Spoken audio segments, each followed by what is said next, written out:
So instead of going through the entire process of how this is put together, you don't want to hang out with us that long. It takes a little bit of time, right? And so you're looking at a little over an hour stitch out. Yep. Right? It is a 60-minute stitch out. It is worth it for sure. So there are a few key points that Sherry and I thought, you know what, let's go ahead and make sure everyone knows how this part works. So let's go ahead and take a look right down here.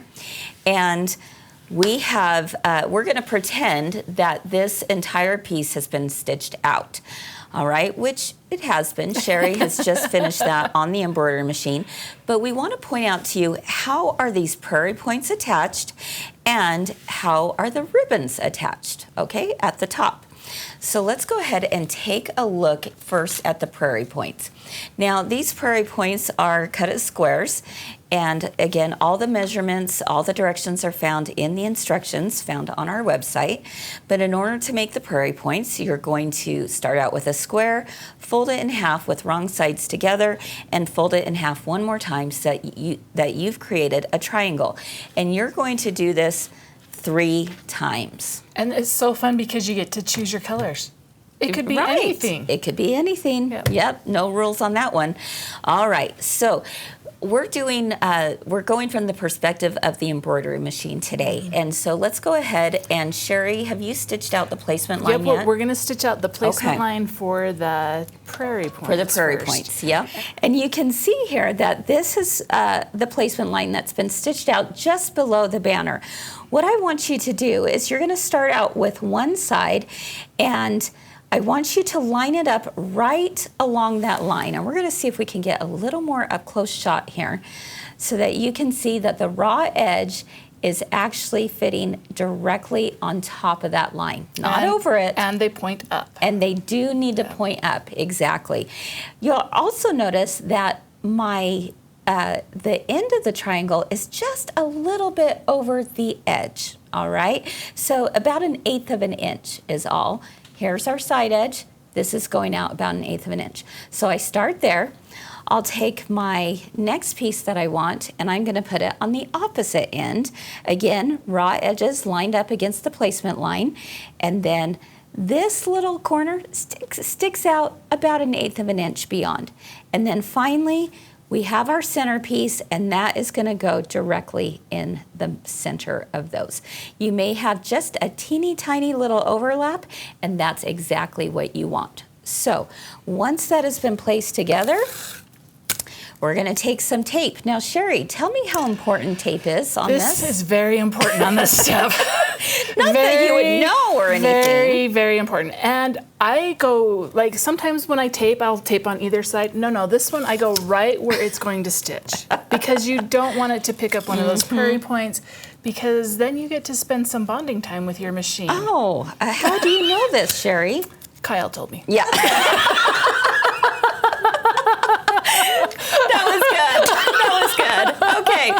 All right. So now what we're going to do is we're going to take it back to the machine and we're going to do a tack down stitch. And when you'll notice when the stitch is out, it's going to go one direction and go over a second direction just to make sure that is nice and tight inside that hoop. So the next stitch that's going to take place is the stitches for our ribbon tabs. So this is the placement line for one ribbon. This is the placement line for the other. Right here, this is going 1/4 inch beyond the line. All right, so when you read in your instructions about this, I want you to remember we're not lining it up against the line, we're going 1/4 inch beyond the line. All right, at this point you can see that those ribbons have been stitched in. Now, the next part is entirely up to you. You could remove the tape if you wanted to.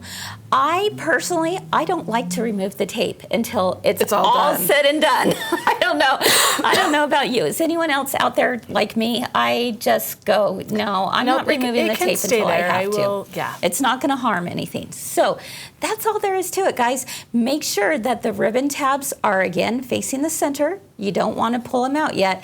And you want to make sure that the prairie points are also facing the center. You do not want to pull those out either.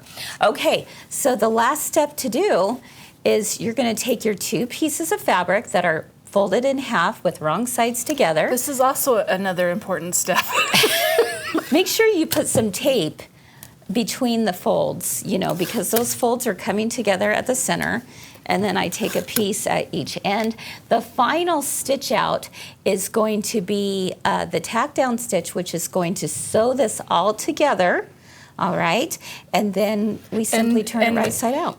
You kind of think that this one isn't important. Oh, it's very important. This is the most important one, the ones that cover that up, because Yep. you want it to cover is that embroidery foot goes over those, that it doesn't catch it. Exactly. There you go. All right. Are we ready to We're cut ready. this? All right. This is taped on just because I was transporting it. Yeah, that would be very scary to have that come unhooped, wouldn't it? Oh my goodness, that would be awful. All right, so what I'm doing right now is I'm just cutting a 1/4 inch outside of the lines. There you go, pretty simple, pretty straightforward. Doesn't it make you so happy? Yes, it sure does. You know what makes me really happy is that you now have a cute banner for your son's wedding. Happy to help, right? All right. Then we're going to trim our corners. Okay, we like to trim them at an angle and at a couple other angles. And then our favorite tool of all is the R&K turning tool. And that's what we're going to use to poke out our corners. And pretty soon, you have a darling banner to hang up. And there we go.